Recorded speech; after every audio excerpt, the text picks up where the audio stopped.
Tudo bem?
Boa noite, Lucas.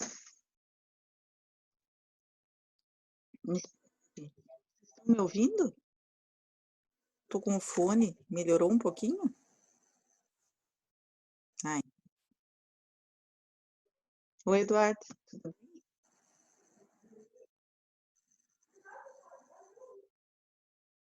Boa noite, professora. Boa noite.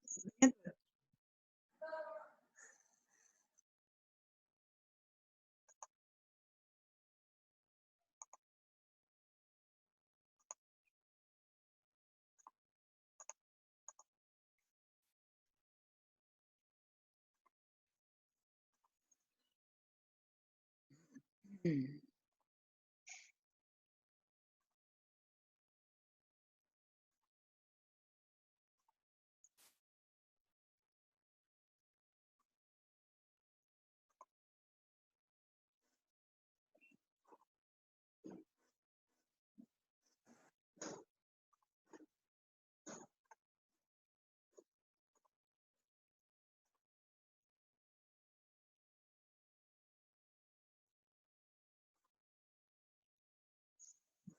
10 participantes, esperar o pessoal entrar mais.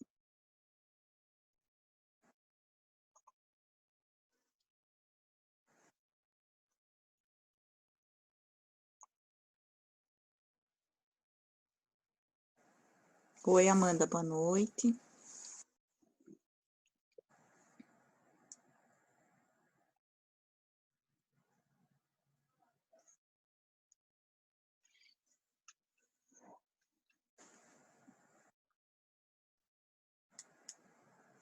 E daí, gente, muito frio? Nossa, deu uma esfriada violenta, né? A gente tem que cuidar para não pegar nenhuma gripe nem nada, porque, olha, esfriou bastante. Muito, hein, professor? Hã? Muito? Então, eu vou começando devagarinho aqui, ó, já tem 13 participantes. Gente, hoje eu vou continuar a aula. Na aula passada, como eu tinha feito uma devolutiva da prova, né? A devolutiva da prova, e no finalzinho ali, no finalzinho da aula, eu dei a introdução na matéria.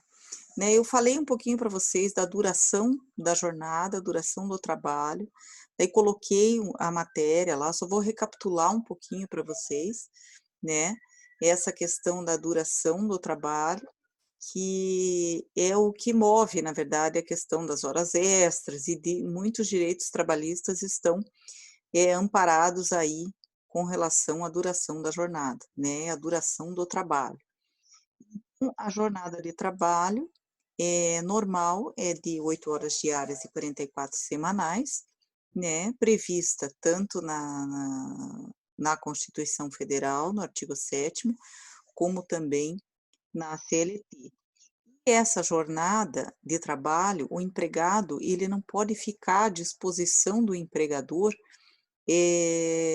todo o tempo que o empregador desejar. Então, por isso que existem essas limitações e por isso que a legislação colocou limites, nas jornadas. Lembra quando eu trouxe para vocês o histórico do direito do trabalho? Quando as jornadas eram extenuantes, trabalhavam-se 10, 12, 14, até 16 horas.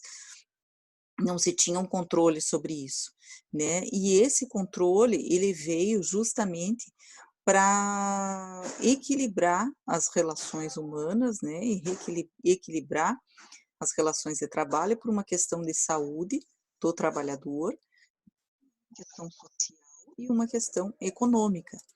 Então, existem fatores, são 3 fatores dos quais devem ser obedecidos com relação a essa regulação e a limitação da jornada, que são os fatores biológicos, sociais e econômicos. As horas extras legais estão previstas no artigo 58 da CLT, tá? E a Constituição, no artigo 7º, inciso 13, fala que a duração do horário de trabalho normal não pode ser superior a 8 horas, nem 44 semanais, tá? E que a redução da jornada, né, é facultada a compensação ou redução da jornada mediante acordo ou convenção coletiva. Isso é o que prevê a Constituição. Agora, com a reforma trabalhista, se prevê redução de jornada até em acordos individuais, né? Esse foi uma alteração que se teve com a reforma trabalhista. Então, a lei determina que essa jornada ela tem que ser registrada, né? Então, o artigo 74, ele prevê, no parágrafo 2º, que as empresas, a antiga redação era de que as empresas com mais de 10 empregados era obrigatória a anotação de entrada e saída, sem registros eletrônicos ou mecânicos, e devendo haver pré-assinalação do intervalo. A redação anterior previa essa perspectiva para 10 empregados. Agora, na redação atual do parágrafo 2º do artigo 72, do artigo 74, se vê o seguinte, ó, parágrafo 2º, para os estabelecimentos com mais de 20 trabalhadores, será obrigatório a anotação da jornada de entrada e saída em registro manual, mecânico ou eletrônico, conforme instruções expedidas pela Secretaria Especial da Previdência do Trabalho, Ministério da Economia, permitida a pré-assinalação do repouso. O que é essa pré-assinalação do repouso? É que não há necessidade de você anotar o horário de entrada e saída do intervalo, né? Do intervalo entre as jornadas. Essa não pode ser somente pré-assinalada no cartão. Ele fica lá determinado, seria o horário, tá? Então, a jornada normal de trabalho será de 8 horas diárias, 44 semanais, e o divisor para o cálculo das horas extras é o 220. E como é que se faz, como é que se chega a esse divisor? Por que se chegou a esse número? Então, assim, até eu coloquei para vocês na matéria uma demonstração. É que divide-se por 44 horas semanais. Então, divide-se 44 horas semanais por 6 dias na semana, que vai dar 7 horas e 33 minutos por dia. Então, e depois multiplica por 30. Multiplicando por 30, ele vai dar 220.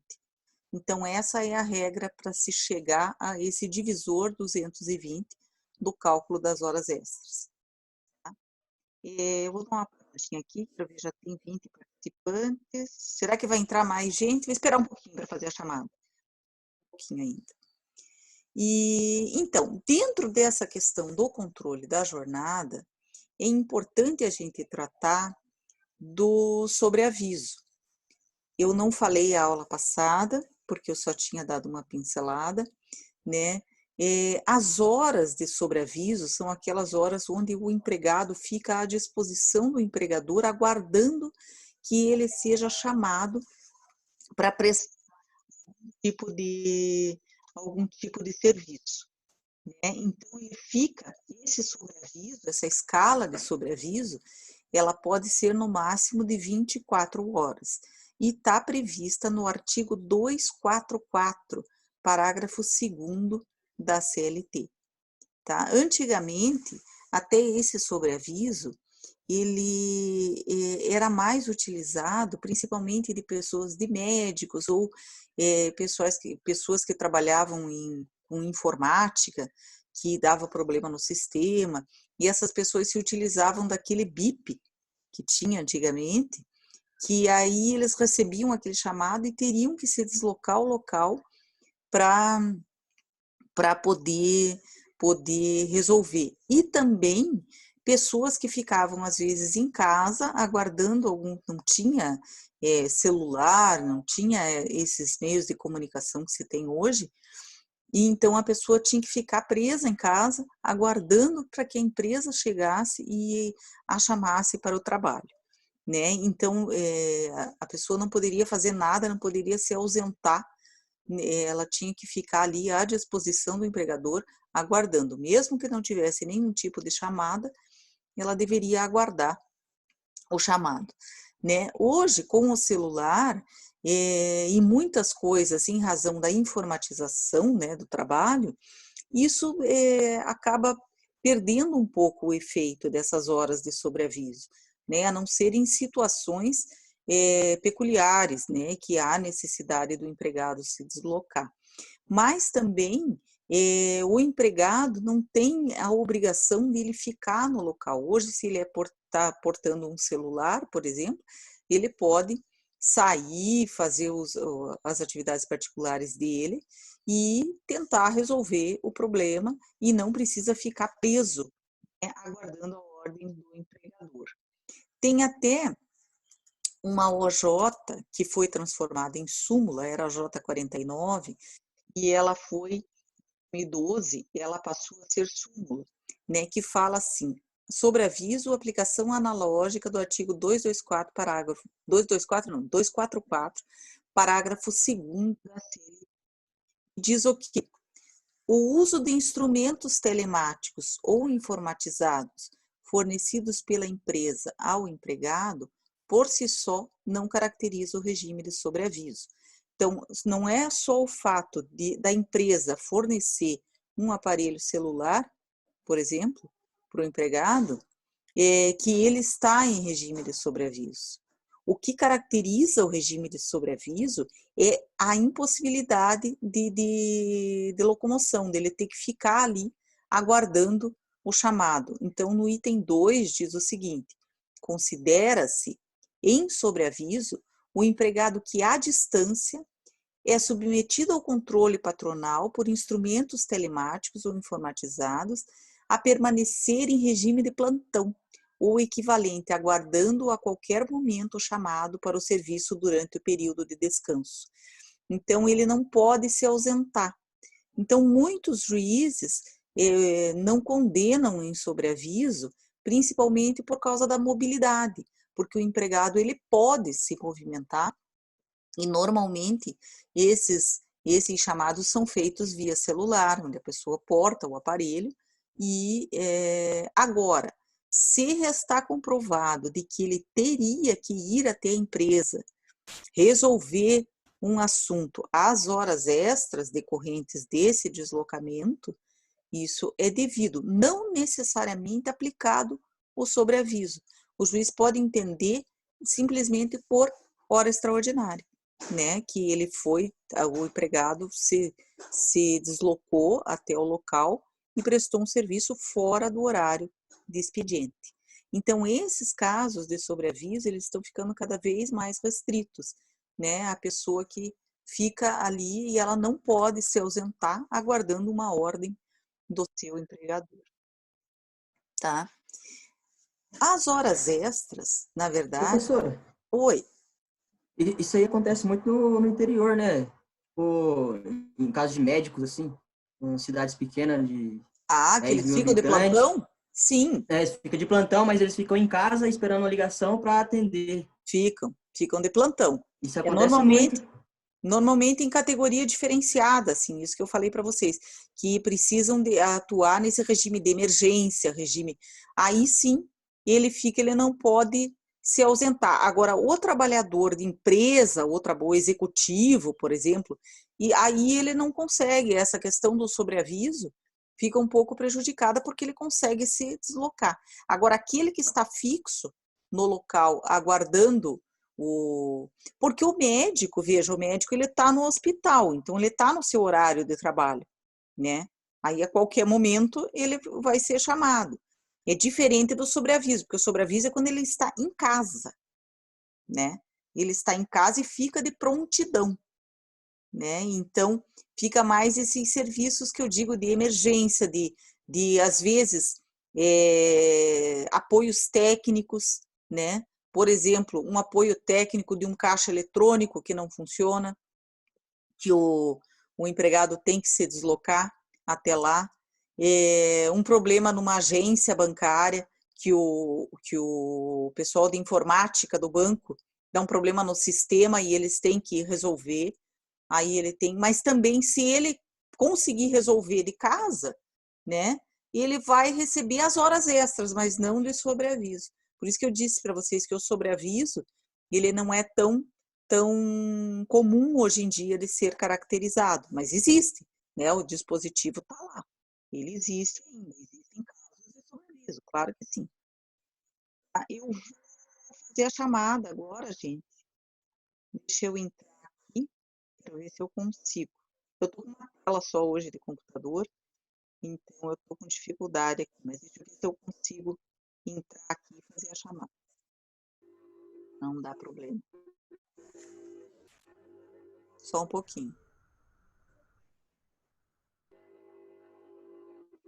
Peço que vocês abram os microfones, que eu vou fazer a chamada.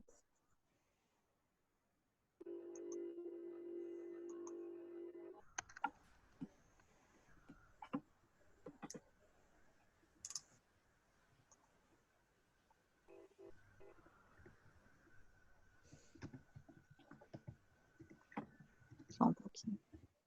Tá demorada a coisa aqui.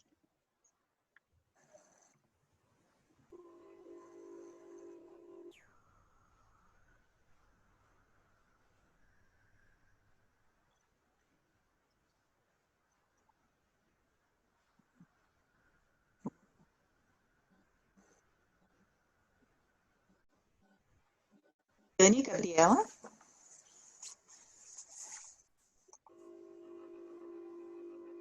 Amanda? Presente. Bruna? Presente. Bruno? Presente. Professora, o Oi. meu travou, daí passou o meu nome, Adriane. Ah, tá bom, Adriane. Tirei aqui. Obrigada. Nada. Bruno, César Henrique. César. Daniele. Daniele.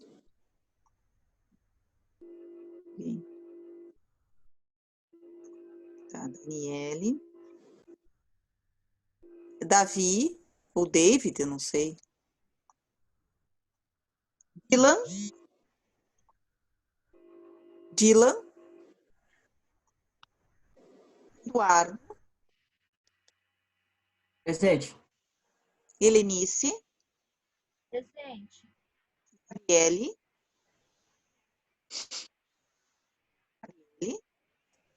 Jefferson.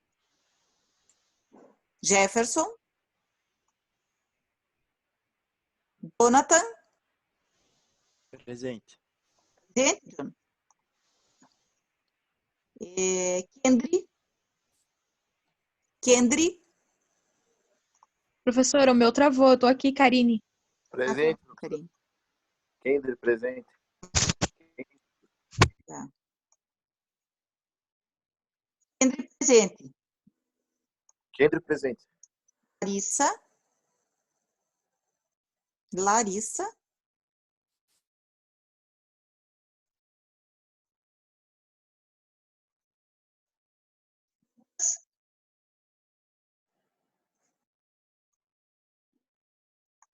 Lucas, presente. Márcia? Márcia? Márcia está presente, professora. Ela colocou no chat, lá em cima. Diana? Presente. Tá. Michele? Michele? Milena? A Milena estava presente, que eu vi. Tô aqui. Isso. Nicole? Professora, Oi. Márcia está presente aqui também. Quem? A Márcia? Tá. Uhum. É, Beleza. A Nicole Rejane. presente. Eu já tinha dado presença para ela. Jane? Presente. O Ruchelo? Presente. Tatiane? Tatiane? Tawane? Tawane? Walter? Presente, Walter? professora. Presente? Presente. Isso. Tawane presente, professora, tá cortando. Tá bom, Tawane. O Vitor Presente. e o William. Presente. Tá. Eu vou ler os nomes que eu dei falta, tá? Eu dei para Tatiane, para Larissa. Será que ela não tá aí? Não. Para o Jefferson. O Jefferson está aí, professora. Está no chat lá aqui, ó. Ah, então já tirei. Gabriele. Gabriele. O Tá no Dylan. chat também, ela. Hã? A Gabriela tá no chat também. Ela colocou... Uhum. Dylan.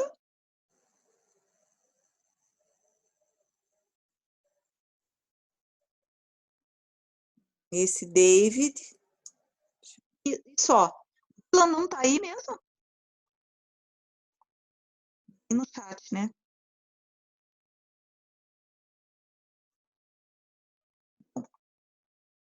Professora, dê presença pra mim? Dei. Tawane dei. Uhum. Tawane, caiu bem. Dei. Ah, tá. Obrigada.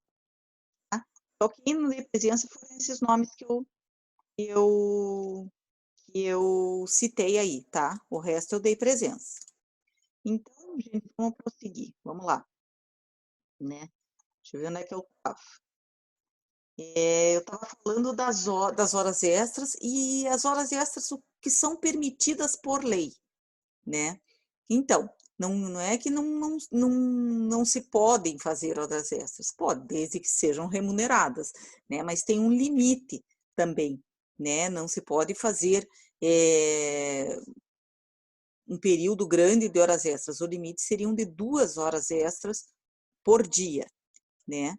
Então, a legislação brasileira permite horas extraordinárias em situações excepcionais. Veja, e para isso existem os acordos de prorrogação de jornada, né?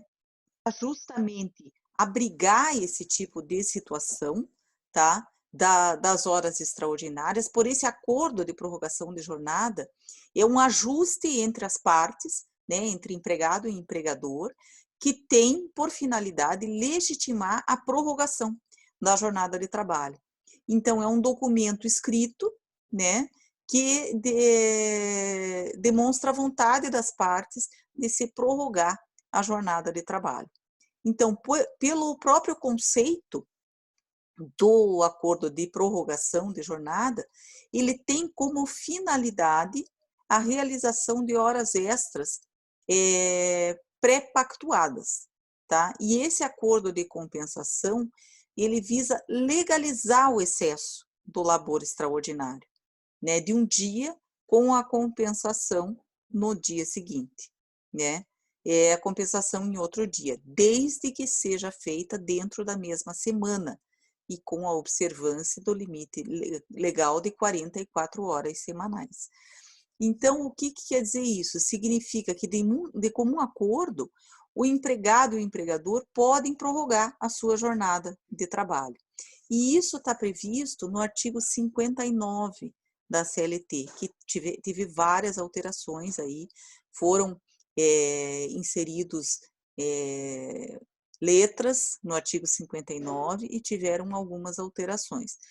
Veja lá, o artigo 59 diz o seguinte: a duração normal do trabalho poderá ser acrescida de horas extras, em número não excedente de 2, por acordo individual, convenção coletiva ou acordo coletivo de trabalho. Então, antes, a redação antiga, ela dizia assim: a duração normal do trabalho poderá ser acrescida de horas suplementares em número não excedentes de 2, mediante acordo escrito. Então, não se previa essa questão do acordo individual, né? Então, com a nova redação dada pela Lei 13.467, que é de 2017, que é a reforma trabalhista, ela alterou o caput do artigo 59 para inserir o quê? Ele inseriu que não excedentes de 2 horas é possível, mas por acordo individual, por convenção coletiva ou acordo coletivo de trabalho. Então, ela detalhou mais e abriu as possibilidades, né? Porque colocou como acordo individual do empregado e o empregador poderem negociar a duração da jornada, a extensão da jornada. A remuneração, o parágrafo 1º do artigo 59, ele fala o que todo mundo praticamente sabe, né? É que essas horas extras, elas devem ser remuneradas com 50% a mais, né? Do valor da hora normal. Mas isso só era previsto antes na Constituição. E agora ela veio para o parágrafo 1º da CLT, né? E ficou ali estabelecido esses 50%. Tá? Parágrafo 2º, tá? Banco de horas. E diz o seguinte: poderá ser dispensado o acréscimo de salário, quer dizer, pode não ter que pagar esses 50%, se, por força de acordo ou convenção coletiva de trabalho, o excesso de horas de um dia for compensado pela correspondente diminuição em outro dia, de maneira que não exceda no período máximo de 1 ano. A soma das jornadas semanais de trabalho previstas nem seja ultrapassado o limite máximo de 10 horas diárias. Então, aqui é previsto o banco de horas. Esse banco de horas, ele teve uma nova redação aí, né, uma medida provisória de 2001, mas também teve uma alteração na legislação em 2008, que inseriu esse parágrafo 2º aí do artigo 59 e estabeleceu o banco de horas. O banco de horas nada mais é do que a empresa lançar mão de uma correspondência da jornada do trabalhador, ele vai lançando ali naquele banco de horas e ele faz essa compensação, tá? Então, o excesso de labor de um dia, ele pode ser compensado pelo outro, tá? Só que tem que ser limitado a 10 horas, o limite de 10 horas diárias, e daí não há necessidade de pagamento de hora extraordinária, porque houve a devida compensação, tá? E também não pode exceder,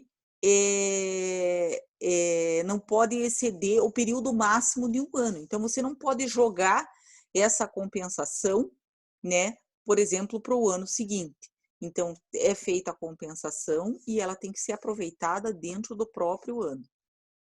Tá? Daí, no parágrafo 3º, ele diz assim: na hipótese de rescisão do contrato de trabalho, sem que tenha havido a compensação, digamos que o empregado foi demitido, né, e não foi feita essa compensação de jornada. Na forma dos parágrafos 2º e 5º desse artigo, do 59, o trabalhador terá direito ao pagamento das extraordinárias, porque daí não é justo, né, que o empregado trabalhou a mais, digamos, ele tem crédito de horas, né, ele tem horas sobrando no banco de horas, foi demitido e não recebeu por isso. Então, daí na rescisão, ele recebe. parágrafo 4º foi revogado, e o parágrafo 5º diz assim, que o banco de horas de que trata o parágrafo 2º poderá ser pactuado por acordo individual, escrito desde que a compensação ocorra no máximo em 6 meses. Então, veja, tem uma limitação.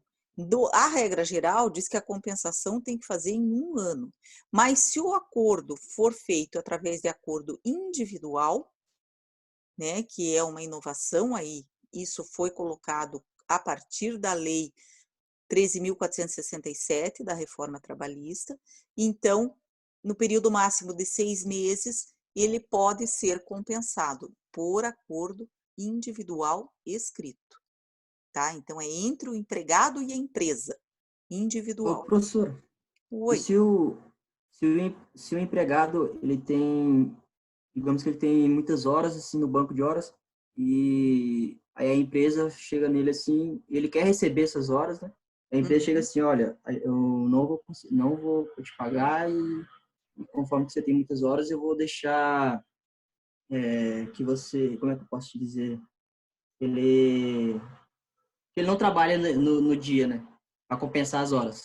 Uhum. Tem como ou não? Ou tem que Então, ser compactuado antes? Então, essa pactuação, ela tem que ser feita antes, porque o empregador não pode, senão é nulo. O empregador não pode, digamos assim, se utilizar desse tipo de compensação sem que tenha sido feito um critério formal, né? Esse banco de horas, ele tem que ser bem certinho, porque se ficar constatado de que esse banco de horas é fraudulento, aí o empregador vai ser obrigado a pagar, porque essa compensação, ela tem que ser acordada entre o empregado e o empregador, ou se for em acordo coletivo ou convenção coletiva, pelo sindicato e pela empresa, mas ele tem lembram das cláusulas convencionais, né, do pacta sunt servanda? Então é isso, o que foi estipulado tem que ser cumprido, né? Então, se não está sendo cumprido e está sendo utilizado para desvirtuar a natureza desse banco de horas, ele vai ser considerado nulo e daí o empregador vai ser obrigado a pagar como hora extra. Como hora extra. Porque nessa modalidade o empregador não é obrigado a pagar, é uma compensação, desde que essa compensação seja realmente válida, né? E estejam sendo compensados e não haja excesso de uma jornada e dentro dos limites estabelecidos na lei, né? Dentro de 1 ano, desde que seja na regra geral e se for por acordo individual, dentro de 6 meses, né? Pode haver essa compensação. Tá certo? Entendeu, Eduardo? É isso? Respondeu? Entendi, é porque aconteceu com um amigo meu, isso aí, né? Trabalha numa empresa, e ele não tinha nem vida, ele só trabalhava, e ele pensou que ia receber a mais, porque tá trabalhando assim, e aí o chefe dele falou, não, você vai ganhar folga, você não vai receber não. Aí por isso que eu dei É porque não é válido o acordo de compensação. Então, ele tem que entrar na justiça e pedir a nulidade do acordo de compensação, porque ele não se encaixa nesses requisitos aí, né? Nos requisitos legais, com base no artigo 59. E tem muita jurisprudência, ele vai ter que comprovar também de que ele não compensava com testemunhas e tal, mas que ele trabalhou além, né, do limite. Isso tem como desconstituir na justiça, tá? Então, vamos lá. O parágrafo 6º do 59, ele diz o seguinte, que é lícito o regime de compensação de jornada estabelecido por acordo individual, tácito ou escrito, para a compensação no mesmo mês.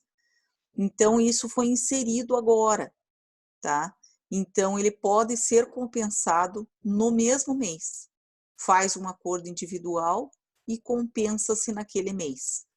Todas essas regras, veja, foram criadas para facilitar agora, para facilitar as relações de trabalho, para facilitar para o empregador, né? Digamos que ele pode lançar mão naquele mês mesmo já da compensação da jornada, não precisa esperar virar o mês para compensar no mês seguinte, né? Então isso já foi, porque acontecia muito isso, né? Então eles já estipularam e colocaram aí no parágrafo 6º. Então, esse banco de horas foi esse instituto criado justamente para facilitar a vida das empresas em razão das crises, tantas crises aí que nós vivenciamos, que o país vivenciou, e para, digamos, não onerar tanto a folha de pagamento, né? Então foi permitida essa compensação, porque a legislação trabalhista ela era muito voltada para o empregado e às vezes a empresa ficava meio engessada ali, ou paga hora extra ou não tem outra alternativa. O horário do empregado tinha que ser aquele horário de 8 horas, extrapolou aquilo, não tinha o que fazer, então muito engessado. Aí foram se criando essas situações para poder flexibilizar essa prática de horas, é uma ferramenta, né? Como eu estava falando com o Eduardo me questionou, então existem critérios para validade desse banco de horas, tá? Então ele tem que estar previsto em acordo com a convenção coletiva ou em previsão de acordo individual escrito, né? Ele não pode ser tácito, ele tem que ser escrito. A aprovação dos empregados devidamente representados pelo sindicato. Então, se for coletivo, e os sindicatos, mesmo que ele seja individual, né, o sindicato tem que ter aprovação da maioria, né, tem que resolver. Isso está tudo muito no início, essas alterações aí da CLT. Mas esses critérios são importantes a gente saber justamente para ver se anula ou não o estabelecimento desse banco de horas. Jornada máxima diária de 10 horas, salvo em regime de escala de 12/36. Daqui a pouco a gente vai tratar do 12/36 também, que teve também no alteração na CLT aí, que foi introduzido na CLT. A jornada máxima semanal de 44 horas previstas durante o período do acordo, né? Então, durante esse período estabelecido aí. A compensação das horas no período máximo de 6 meses para acordo individual e 1 ano para o acordo coletivo, tá? Deve ser mantido pela empresa o controle individual do saldo do banco de horas, bem como o acesso e acompanhamento do saldo por parte do empregado. Veja, tem que estar disponível para o empregado. Nesse caso aí, até que o Eduardo colocou, a empresa não pode se utilizar desse banco de horas da maneira que ela bem entender, né? E, por exemplo, não dá acesso ao empregado.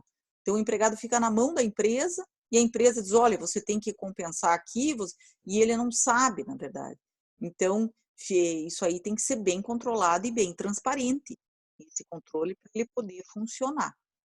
E o pagamento do saldo de horas excedentes não compensadas no prazo máximo de 6 meses e 1 ano quando da rescisão do contrato de trabalho. Então, passou 6 meses, não compensou, daí tem que pagar. E de 1 ano da rescisão do contrato. Se tem 1 ano acumulado, né? E na rescisão do contrato pode ser feita a quitação dessas horas não compensadas, tá? Então, Com existe juros a possibilidade ainda, de... Oi? Oi? Com juros ainda ou não, professor? Com juros ou não? Veja, elas devem ser corrigidas, mas eu não sei se porque é colocado com base no salário, né? As horas extras, o valor da hora, ele é com base no salário. Então, se o salário não teve reajuste ou não teve correção, aí é o mesmo valor. Mas se o salário foi reajustado, aí já é com base no valor reajustado do salário. Não é o caso de juros e correção monetária, e sim de atualização do salário, porque a base de cálculo dessas horas extras vai ter como base principal o salário. Então, se esse salário sofreu atualização, ele vai ser, as horas extras vão ser acompanhar essa atualização do salário, tá? Não é necessariamente, não se aplica assim dessa forma, tá? Outra situação, nos trabalhos Entendi. insalubres. Oi? Nos trabalhos insalubres e perigosos, essa instituição do banco de horas depende de autorização expressa do Ministério agora da Economia, mas antes era do Ministério do Trabalho. Por quê? Porque, obviamente, é uma questão de saúde do trabalhador, né? Então, de repente, você pede para o trabalhador extrapolar a jornada e compensar, mas ele não pode trabalhar mais do que o período de 8 horas num lugar insalubre, que pode, por mais que essa insalubridade seja paga perante o pagamento do adicional, a segurança e saúde do trabalhador tem que ser preservado. Só se houver autorização, no caso das autoridades competentes, que no caso agora seria o Ministério da Economia. Tá? Além desses requisitos, outros pontos também podem ser questionados e levam dúvidas com relação ao banco de horas, né? Tem uma situação que é aquela que eu trouxe para vocês dos intervalos e de quando o empregado chega para bater o ponto e ele demora de 5 a 10 minutos, né? Que são os minutos de entrada, de tolerância de entrada e saída. Se isso entra na compensação ou se não entra na compensação do banco de horas, né? Então, isso às vezes é questionado na justiça quando você vai fazer o levantamento, se você computar esse período de 5 ou 10 minutos que o empregado já despendeu para, às vezes, de atraso ou que não registrou corretamente o cartão, se isso pode ser usado como compensação, né? Usar exatamente, eu acredito que dentro desse limite de 5 e 10 minutos, ele tem essa faculdade, então não pode ser utilizado já como compensação, né? Porque a jornada, ele pode atrasar dentro desses 10 sem que tenha nenhum tipo de penalidade. Então, o empregador não pode exigir que ele trabalhe 10 minutos a mais, né?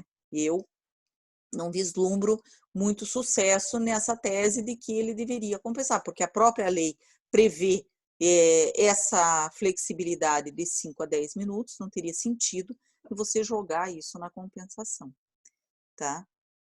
Outro ponto em relação à hora extraordinária é que deve ser acrescida de 50% sobre o valor da hora, né, de acordo com o parágrafo 1º do artigo 59. E quando é para compensar, daí não recebe esse acréscimo. Daí ela não é paga, né? Ela é compensada. Ô, professora, posso fazer uma pergunta? Pode, quem está falando? É o César. Pode falar. Deixa eu lhe perguntar. A hora extra realizada no final de semana, no descanso semanal remunerado ou no feriado, existe uma súmula que agora eu esqueci, eu não sei ela de cabeça, mas que fala que deveria ser crescida de 100%. Sim. A hora extra. Sim. Aí, nesse sentido, professora, por exemplo, eu tenho uma convenção coletiva. Nessa convenção coletiva, está prevendo que a hora extra, ele estipulou uma regra geral para a hora extra, que seria, por exemplo, se você trabalhar as 2 primeiras horas, você vai ganhar 50% e da terceira hora para frente, você vai ganhar 100%. Sim, sim. Independente do dia. Se a pessoa trabalhar no feriado, eu aplico só o 100% ou aplico a regra da convenção? Não, você aplica a regra da convenção. Você vai aplicar a regra da convenção. Entendi. Por exemplo, isso. Por exemplo, tem categorias bem específicas que tem os securitários, por exemplo, eles têm um adicional maior do que 50%. Então, a gente aplica Uhum. o que está na convenção coletiva, até porque, pelo artigo 611 da CLT, 611-A, né, que deu validade imprimiu força, né, ao que está negociado, tem mais força do que o legislado, mesmo antes dessa reforma trabalhista, já se aplicava. O que está na convenção é lei entre as partes. Então, vai ser utilizado, por mais que tenha essa previsão da súmula, né, dos 100%, que é a 172, mas também tem a previsão na convenção coletiva. Então, o que está na convenção coletiva é o que vai vigorar. É o que vai vigorar. Não, eu entendi. É porque na convenção coletiva ela não fala nada. Ela fala assim, ó, hora extra você vai receber, vai ser esse critério. Eu entendo que como é eu aquele entendi que critério, na ele se convenção aplica a coletiva... qualquer... Então, repita, eu não entendi. Na convenção coletiva não está estabelecido o critério. Não, na convenção coletiva está estabelecido o critério, só que ele não especifica se só vale para dia normal ou se vale para o descanso semanal remunerado. Eu entendo que ele vale para todo dia trabalhado. Não, Inclusive, se ele não especifica, vai para todo dia trabalhado. Porque o que acontece? Mas que engraçado, é previsto 100% e em caso de horas 50%, extras, isso? 50% nas duas primeiras, Uhum. a partir da terceira hora, 100%. Não, então é 100%. Exatamente os termos que está previsto na convenção coletiva. Na convenção. Exatamente. Porque a súmula do STF prevê 100% todo o período do DSR, ele seria mais vantajoso. Mas aí eu entendo que teria que aplicar a convenção também. Mas esclareceu, professora. Obrigado. Não, de nada, de nada. Eu entendo que o que você colocou, que seria mais vantajoso, porque como ele não excepciona ali qual o período do descanso semanal remunerado, se seria 100%, então seria só no caso de extrapolar a partir da terceira hora, né? Mas eu entendo que deve seguir a convenção coletiva. Agora, existe uma possibilidade ainda de você aplicar a convenção coletiva para as horas normais e usar a súmula para as horas extraordinárias de final de semana. Dá para tentar, entendeu? Mas o entendimento seria de que a aplicação tem uma lacuna aí na convenção coletiva, então poderia ser aplicada à legislação, porque como a convenção coletiva não fez essa excepcionalidade, não fez essa previsão, até a gente poderia se utilizar da súmula e fazer mas isso a termos de reivindicar, né? Reivindicar direitos. Pode ser feito, sim. Pode tentar, porque o que acontece? A convenção não proíbe, né? E a jurisprudência, no caso, autoriza. Então, eu não vejo por que não aplicar. Não aplicar para os repouso semanal remunerado 100%, nesse caso. Certo. Eu, por prudência, estou aplicando, para lá na frente não ter nenhum questionamento, né? Mas eu sempre fiquei com essa dúvida. Não, eu acho que está certo. Eu acho que o César, eu acho que é isso mesmo. Porque, veja, quando a gente pega e analisa categorias que nem tudo consta da convenção coletiva, né? Então, para evitar demandas trabalhistas, a gente aplica a regra geral. E você não pagar 100% para a hora de final de semana é temerário, né? De domingo, principalmente, né? Domingo e feriado, você não pagar o adicional de 100% vai ser condenação, na certa. Então, eu acho que você está correto. Tem que aplicar com base na súmula. Tá bom. Obrigado, professora. Imagina. Desculpa, eu não tinha entendido primeiro a tua pergunta. Não, tranquilo. Então, tá. Então, aonde que a gente estava? Como a lei não se manifesta em relação às horas extraordinárias em dias normais, exatamente isso, domingos e feriados, as horas podem ser compensadas, em caso de compensação de domingo e feriado, daí ela vai ser compensada em 1 por 1, tá? Salvo se tiver estabelecido na convenção coletiva, né, de que essa compensação não pode ser a mesma. Você não pode utilizar um dia normal para compensar, ou um dia de repouso para compensar um dia normal, tá? Então, agora, se a convenção coletiva não prevê nada, é possível essa compensação. Então, restando um saldo positivo, tendo vencido o prazo do acordo, né, de prorrogação, cabe ao empregador identificar esse saldo, verificar se tem um saldo para poder acertar com o empregado, né, para ver quais que se referem aos dias normais e quais se referem aos dias de domingos e feriados. E para que o pagamento seja feito obedecendo os respectivos percentuais. Então, é exatamente isso, tem que analisar no final do acordo, do prazo do acordo de compensação, se realmente tem dias de repouso semanal remunerado, quais os dias que não são, e para efetivamente fazer a quitação. Então, considerando, por exemplo, um saldo de 20 horas positivas para o empregado no vencimento desse acordo, 8 poderiam ser consideradas no domingo, tá? E 12 referente aos dias normais. Então, se a convenção coletiva prevê percentuais diferentes para o pagamento dessas 8 horas, deveriam ser pagas com 100% e as 12 com 50%. Então, depende do que prevê o acordo ou a convenção coletiva. Se prevê o pagamento de 100%, sim. Se não prevê, daí é de 50%. Não havendo previsão em convenção, o saldo negativo não poderá ser descontado do empregado, em caso de rescisão do contrato de trabalho. Nesse caso aqui, especificamente, tá? Nesse caso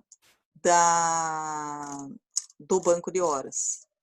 Ele não pode ser descontado caso não seja previsto em acordo ou convenção coletiva. Por isso que é importante formalizar essa situação, né? Se não está devidamente formalizado, aí não pode ser feito o desconto, tá?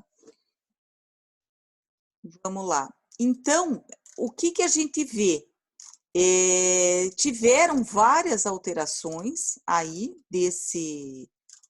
do artigo 59, né, da compensação da jornada, e teve também, inseriu nesse artigo 59 letras, né, então artigo 59A, que o que ele trouxe? A jornada 12 por 36, que essa jornada 12 por 36 é uma jornada que ela não estava prevista, né, na CLT, era utilizada, às vezes era motivo de anulação, né, desse tipo de compensação de jornada, que o que é? Ele trabalha 12, né, e ele descansa 36, trabalha 12 horas direto. Normalmente utilizado em caso de vigilantes, utilizado em caso de enfermeiras, né, elas usam muito esse tipo de jornada. Então, o artigo 59A, ele prevê lá, em exceção ao disposto no artigo 59, por que em exceção? Porque o artigo 59 fala de 8 horas diárias, e esse está prevendo 12 horas. É facultado às partes, mediante acordo individual escrito, convenção ou acordo coletivo de trabalho, estabelecer horário de trabalho de 12 horas seguidas por 36 ininterruptas de descanso, observados ou indenizados os intervalos para repouso e alimentação. Então, isso também era uma questão com relação ao intervalo, se ele poderia ser indenizado ou não. As empresas que trabalhavam com esse regime já estavam há muito indenizando o intervalo, porque como ele é ininterrupto, né, a jornada, então ele não para fazer o intervalo. Então esse intervalo ele é pago para o profissional, né, para o empregado.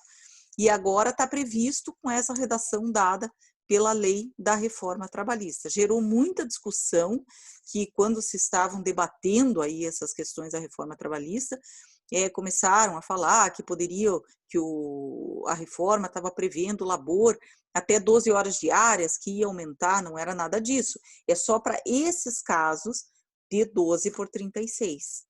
Né? Então, ele só veio a ser regulamentado no artigo 59A.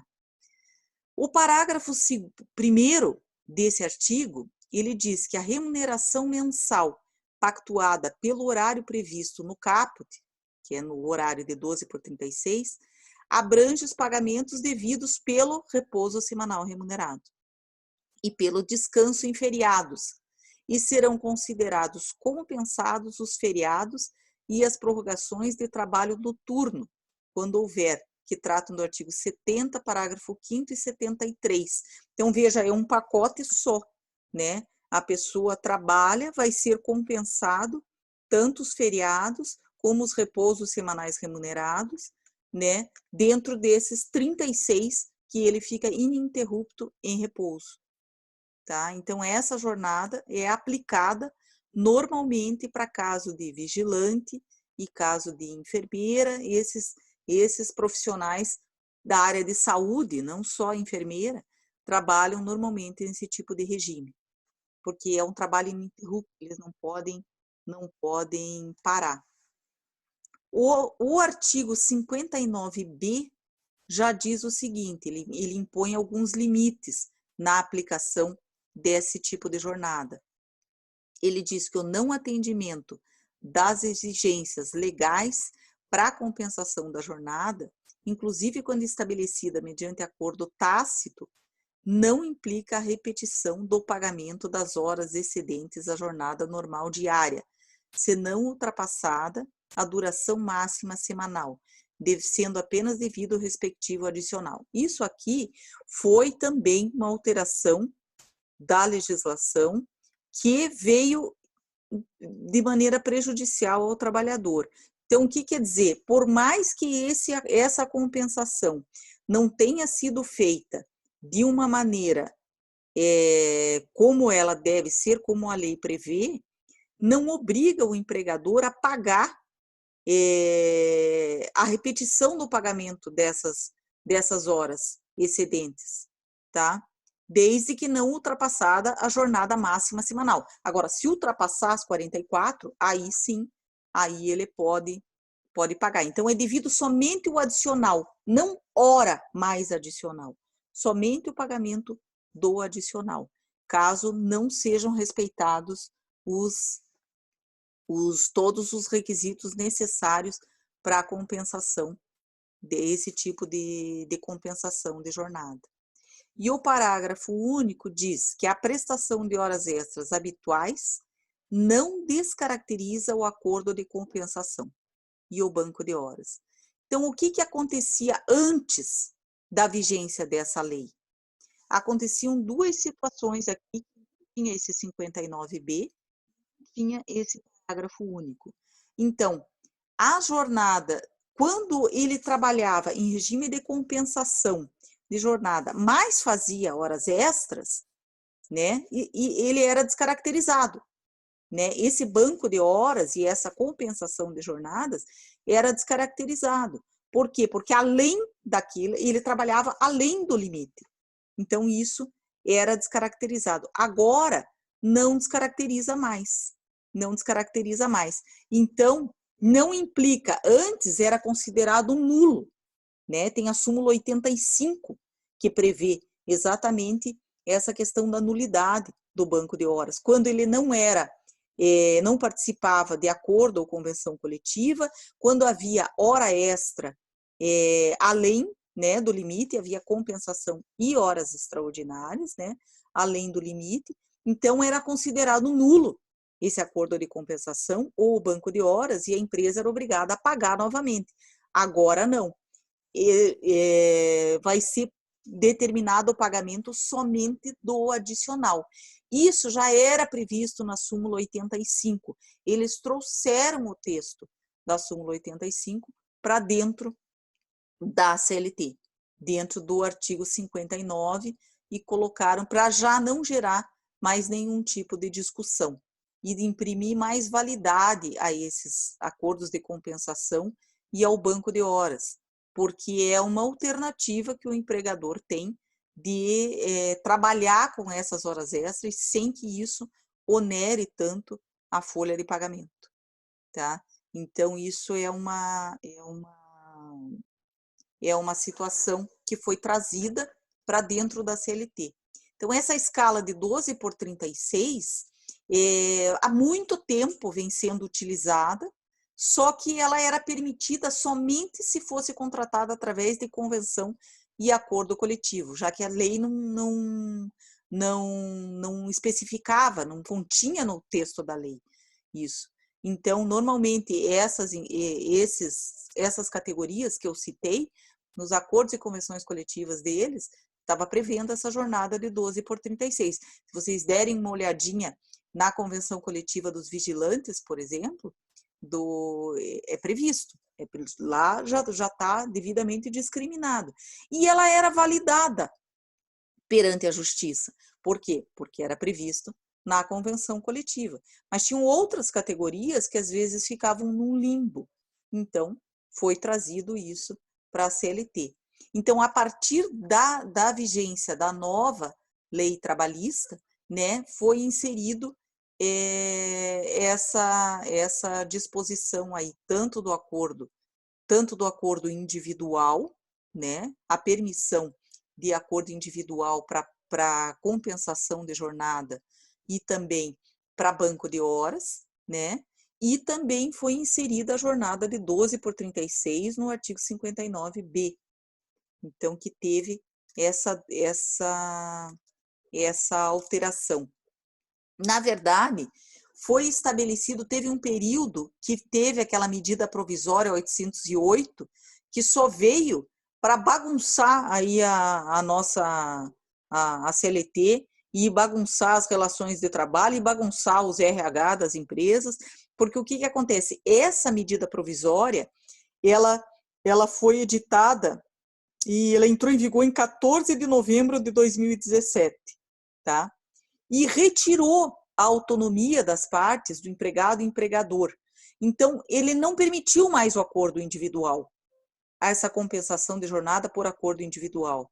Então, ficou assim, do período anterior, não permitia. Daí, com a vigência da reforma trabalhista, passou a permitir. Daí veio a medida provisória e deixou de permitir de novo. Então, ficou uma situação, eu fiz até um quadrinho ali para vocês, que diz assim, que fala da atuação da lei no tempo, que diz assim, ó, antes da reforma trabalhista, ou seja, até 10 de novembro de 2017, somente era permitida essa jornada de 12 por 36, mediante acordo ou convenção coletiva de trabalho, tá? Era a súmula 444 do TST.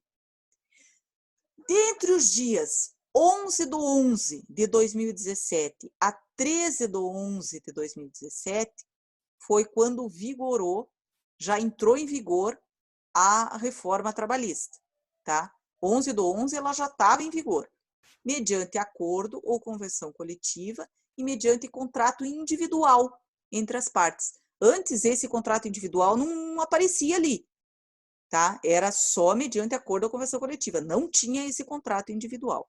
Aí, o que aconteceu? Veio a tal da medida provisória.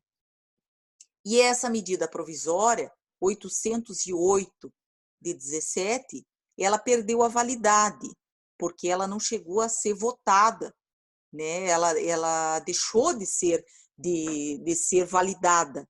Então, ela teve uma vigência durante esse período, do período entre 14 de 11 de 2017 a 22 de 4 de 2018. Foi quando ela perdeu a vigência.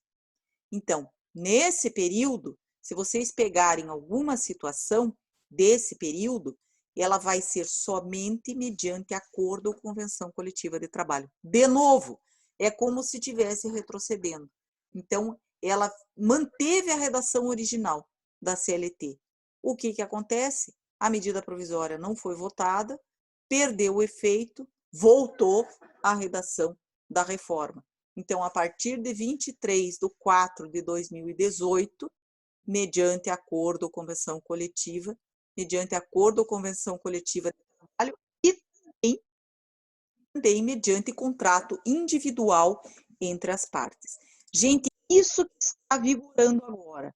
Então, a jornada de 12 por 36, ela é permitida desde que haja acordo ou convenção coletiva de trabalho e contrato individual entre as partes. Então, pode ter um acordo individual entre as partes também, prevendo. Então, tomem bastante cuidado, porque pode acontecer de ter uma questão de prova, questão de concurso, que o que vai acontecer? Eles vão pegar justamente essas possibilidades. Digamos que seja um contrato de trabalho que teve a vigência do 12 por 36 sem somente acordo individual no período em que não era considerado como válido, né? Ele não era considerado como requisito, só mediante acordo ou convenção coletiva. Então, você pode pedir a nulidade desse regime de 12 por 36, porque não estava previsto, era somente em acordo individual, e a lei, naquela época, previa que fosse em acordo e convenção coletiva, e não em acordo individual. Por isso até que eu coloquei o quadrinho ali para vocês, tá? Então, gente, essa matéria é uma matéria meio chatinha, né? Tem muitos detalhes. Eu peço que vocês deem uma olhada nesse material, mas não fiquem adstritos a esse material. Tem aí a Biblioteca da Saraiva à disposição de vocês. Vocês podem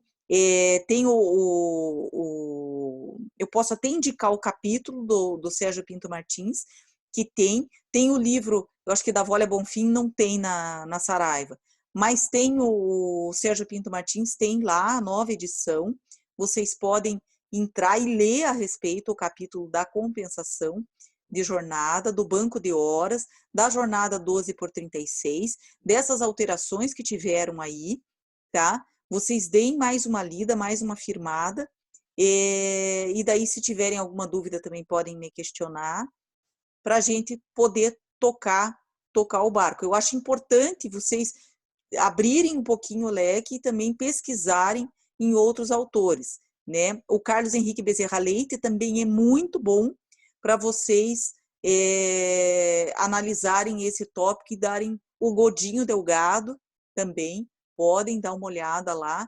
Todos trazem essa modificação aí importante que teve da reforma trabalhista. Então, é uma matéria bem importante para vocês e tem peculiaridades que vocês têm que ficar atento, né? Quanto mais a matéria avança, mais vocês vão ver que a gente tem que adentrar nesses meandros das modificações que tiveram na legislação. Tá certo? Então, gente, por hoje é só. Feliz Dia das Mães para quem é mãe, para quem é filho. Aproveitem o final de semana aí. E uma boa noite para vocês. Fiquem bem. Tá certo? Qualquer dúvida é só me chamar. Professora, só um... Pode falar. perguntar. Não, pode falar, o meu vai demorar. Pode falar. Não, o meu é rápido. Você já fez chamada, professora? Já.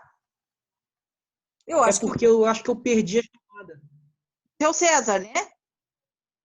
Isso. Deixa eu ver, César, mas eu acho que eu não te dei falta. Deixa eu ver aqui. Dá uma olhada. César, não, tá presente, César. Presença. Obrigado, professora. Nada. Boa noite. Boa noite, boa noite. Quem mais quer falar? Oi, professora, eu queria te perguntar uma coisa, mas não tem tanto a ver com a matéria. Se você puder ficar aí depois que o pessoal sair, Bruna? para eu falar com você bem rapidinho. É a Bruna? Professora, Não, Larissa Mariana. presente. É a Larissa? Quem que tá falando? Oi, Larissa tá aqui. Larissa tá aqui, presente. Não, quem que quer falar comigo depois? Mariana. Ah, Mariana, tá bom, Mariana. Tá bom. Então tá. Então Mariana, você não quer me chamar no WhatsApp?